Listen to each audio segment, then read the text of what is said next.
તો આ તો ભજન છે, સત્સંગ છે. આપણા જીવનમાં એક શબ્દ મૂકવાની કોશિશ કરવાની. હું કાંઈ સદગુરુ નથી, તમને ઉપદેશ દેવા પણ નથી. આ માતાજીના સ્થાનકમાં પ્રોગ્રામ રાખ્યો છે, 2 કલાક આનંદ કરશું, બ્રહ્મ ભોજન રાખ્યું. અને આપણા હાથે આપણા બધા જે કમિટીના માણસો મંડળના છે એ તમને રજૂઆત કરે ને કોઈને રાજી થઈને જે 5-25 દીધા હોય, સારો માણસ છે એ કોઈનું બાકી નથી રાખતો. તો માં ભગવતી થોડું બાકી રાખશે, તમારું નહીં રાખે સાહેબ. તમારા 2 મહિના નહીં થાય સાહેબ. તમે જે વાવ્યું છે એ ઉગશે જ, ચોક્કસ ઉગશે. પણ એમાં શું વિશ્વાસ ને શ્રદ્ધા બહુ જરૂરી છે. આપ્યા પછી પાછું ઘડીએ ઘડી આખા ગામમાં એનું એલાઉન્સ કરવાનું. એકવાર આપી દીધું, વાત ખતમ થઈ ગઈ સાહેબ. પછી એનું ક્યારે પણ આ વસ્તુ મેં આપીશું, બસ મેં આપ્યું મને ખબર, કોઈને સહેજ પણ એનું એલાઉન્સ નહીં. તો ભગવાન ગણેશને આહ્વાન કરી, તમને જેમ જેમ સમય મળે એમ નજીક બેહો તો સારું. પછી ભગવાન ગણેશને આહ્વાન કરી, આપણા ઘરે આપણું મંડળ હોય એમાં પણ ક્યારેક આપણા ભાગથી બનતી કોશિશ 100-200 રૂપિયા ધર્મના કામમાં વપરાઈ જાય ને સાહેબ, આખો વર્ષ એની દયાથી આપણો બહુ સારો સમય જાય એ આપણે એક આશા રાખી. બાકી તો મનુષ્ય જીવન સિવાયના પણ જીવો છે. નથી આહાર, નિંદ્રા, ભય, મિથુન. આહાર પશુ પંખી પણ કરે, કૂતરાઓ પણ કરે, ઢોર પણ કરતા હોય. નિંદ્રા, ઊંઘવું, એને પણ આવે. ભય, વિષય વાસના ભોગવવી, સંતાન પ્રાપ્ત કરવા, અને પછી અમુક સમય પછી મરી જવું, એ એનામાં પણ હોય. એનામાં શું નહીં હોય તો કે એનામાં ભજનનું આમંત્રણ નહીં આવે કોઈ દાડો, સત્સંગનું આમંત્રણ નહીં આવે, મંદિરે કોઈ દાડો એને લઈ જવામાં નહીં આવે. આ તારા મા બાપ છે એવી 184 યોનીના જીવ છે, એને આવી કોઈ ઓળખાણ કરાવવામાં આવતી નથી. ખાલી મનુષ્યને જ કહેવામાં આવે છે કે આ આપણા સદગુરુ છે, આપણું મંદિર છે, આ આપણા મા બાપ છે, આપણા કાકા. બધી ઓળખાણ મનુષ્યને કરાવવામાં આવે છે, બીજા કોઈને કરાવવામાં આવતી સહેજ પણ નહીં. પ્રેમથી રહેવું, જોડે રહેવું. તુલસીદાસ મહારાજ કહે છે, બધા નજીક આવી જાવ તો. મેં ગણપતિ તો શરૂ જ કરું છું, લાંબી કોઈ ચર્ચા કરવાની નથી, કારણ કે ભગવાનના ગુણ ગાવાના. દાસ સવો કહે દુર્જનથી દોષથી, કાળા અક્ષર છે કપાળમાં, હારમાં હારમાં હારમાં આયો અવસર તું હારમાં. દુર્જનની દોસ્તી કરો ને, કલરનું કામ રાખો. તમે કપડાં ગમે તેવા પહેર્યા હોય, કપડાને કલર નથી મારો, પણ મકાનને મારતા મારતા આપણને કપડા ઉપર લાગી જાય ને બીજો ઓળખી જાય, લગભગ આ કલરનું કામ કરે છે. સેન્ટની દુકાને તમે જાઓ ને, સેન્ટની તમે ખરીદી નહીં કરો, પણ થોડી વાર ઉભા રહો, એટલી વાર તમને સેન્ટની સુગંધ તો આવે જ.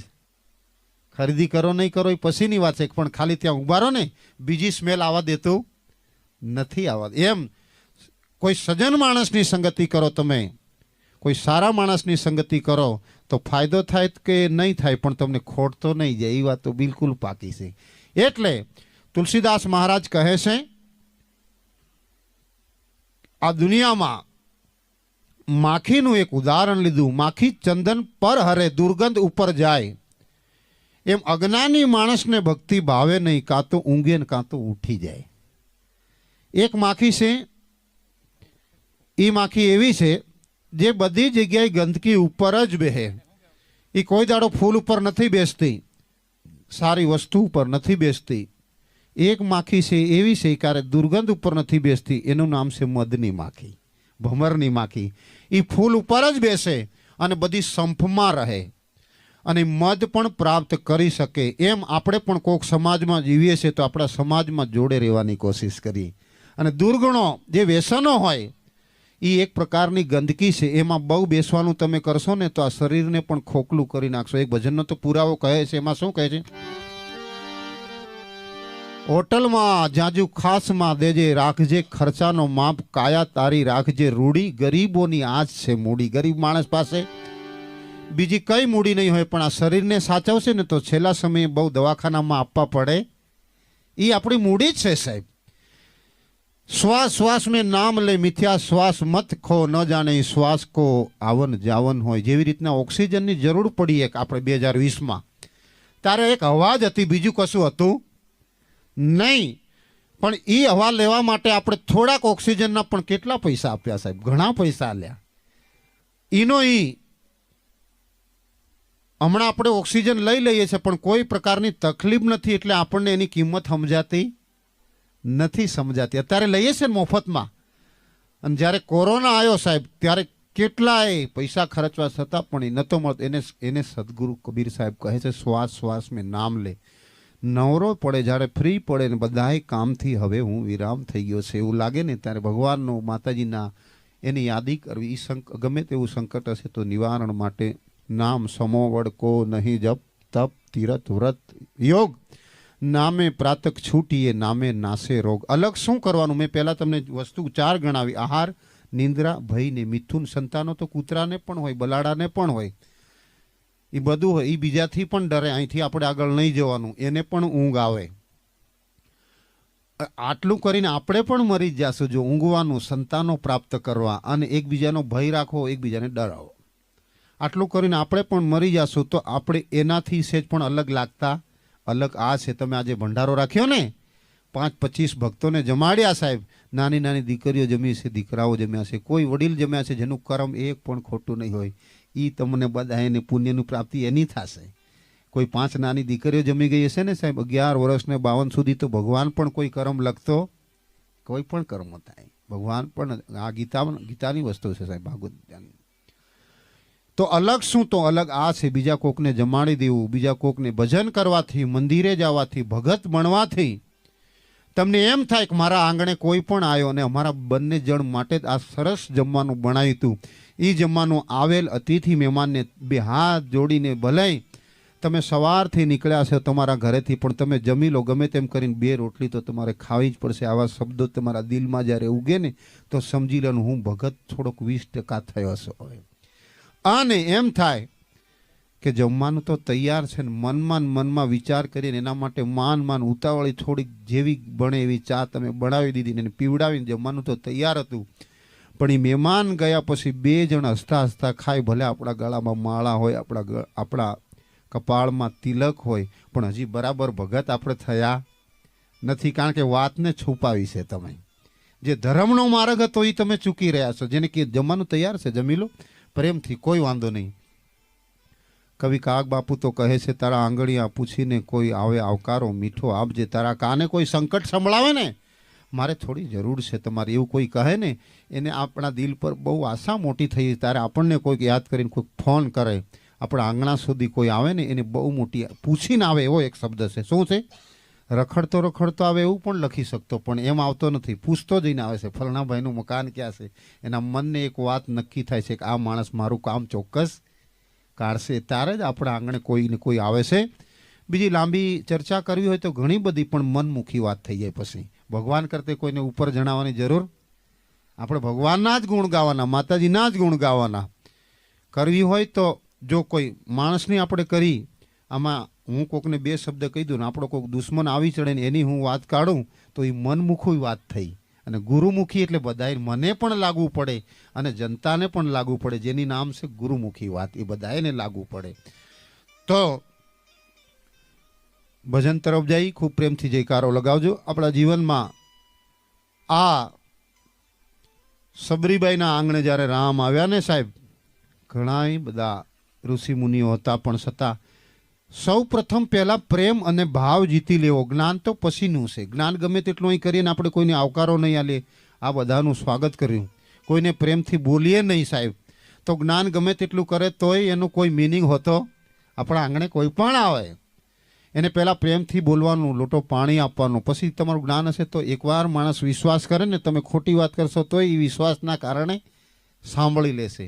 અને જે આપણી પર વિશ્વાસ નથી કરતો, સંશય કરે છે, સાચી કરશો તોય પણ માનશે, ક્યારેય નહીં માને. તો ભગવાન આવા અવસરો તમારા હાથે મા ભગવતીના આશીર્વાદ બધાની ઉપર કાયમના માટે બની રહે. જેનું મન વધે તો માન વધે, એવું પણ એક દુહો છે. બધું વધત વધી જાય. જેનું મન ઘટે, સૌ પ્રથમ પહેલા તો ધર્મ જણાવે છે. જેનો ધર્મ વધે એનું ધન વધે, ધન વધે એનું મન વધે, બધું વધત વધી જાય. પણ જેનો ધર્મ ઘટે એનું ધન પણ ઘટવા માંડે. પછી ધર્મ ઘટે એટલે પછી મનમાં હકડામણ આવે.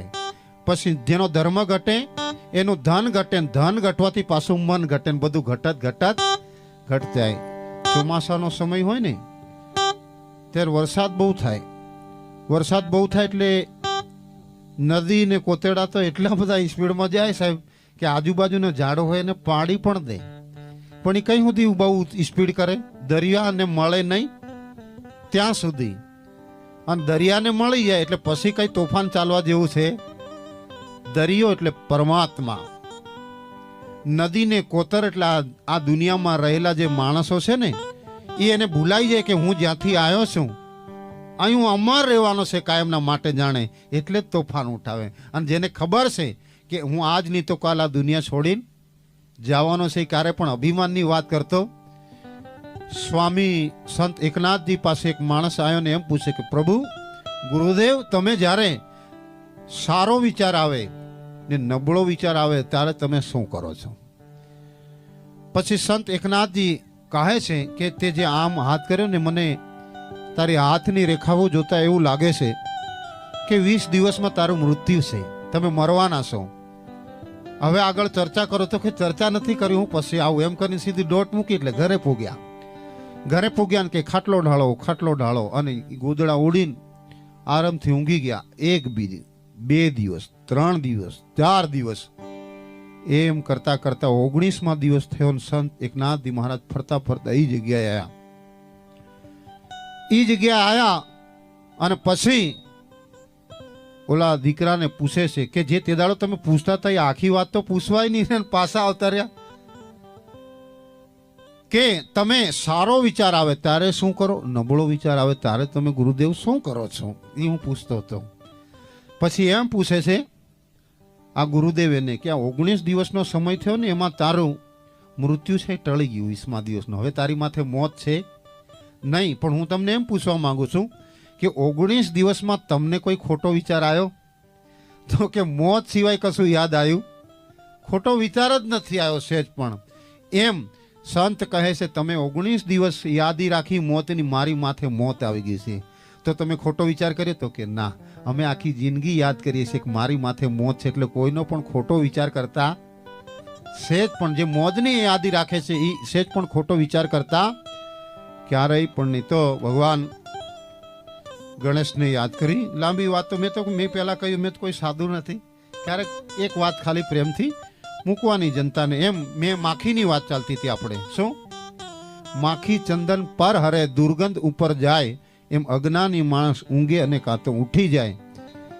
તો જે બીજી સાદી માખી છે ને એ લગભગ ફૂલ ઉપર ક્યારે પણ બેહતી, ઈ ગંદકી ઉપર બેહે અને સંપમાં પણ રહેતી, સંપમાં નથી રહેતી અને ગંદકી ઉપર બેહે છે. એટલે એ ઘણી બધી માખી આપણી ઉપર બેહી જાય તો બી આપણને કંઈ ખબર પડતી નથી, બરાબર છે. અને મધની માખી કે ભમરની માખી ખાલી એક આપણને કરડે તો તૈયારીમાં ખબર પડે, અને 2-4 આવી જાય તો આપણે ટોપમાં ગાડી નાખવી પડે, એટલો બધો એનો કરંટ હોય છે. એમ સમાજમાં એકતાથી કોઈ પણ માણસ રહે એનો કરંટ પણ હોય છે ને મધ પણ પ્રાપ્ત કરી શકે ને. ક્યારે પણ દુર્ગંધ ઉપર બેસતી વ્યસનો છે એ એક પ્રકારનું દુર્ગંધ જ છે સાહેબ. આ કાયા પણ સારી રહેશે. તો મૂળ કહેવાનો ભાવ એ જ છે, બીજું કોઈ નથી. માખી ચંદન પર હરે, સારી જગ્યાએ જાતી. તુલસીદાસ જ ખાલી ખોટી માખીની જ વાત કરી છે, પણ મેં સારીને પણ જોડી દીધી જોડે લાભ લેવા માટે. તો જેનો પ્રેમ, જેનો ભાવ ઉત્તમ હોય, પ્રેમમાં જ પરમાત્મા વસે છે, એટલે સત્ય પ્રેમની વાત છે. કબીર સાહેબ કહે છે પ્રેમ નગર में रहनी हमारी भली बन आई, सबूरी में मन लागो मेरो यार फकीरी में. પ્રેમમાં પરમાત્મા વસે છે. તો ભગવાન ગણેશને યાદ કરી થોડો તબલા બબલાનો અવાજ ઠીક કરી દીધો.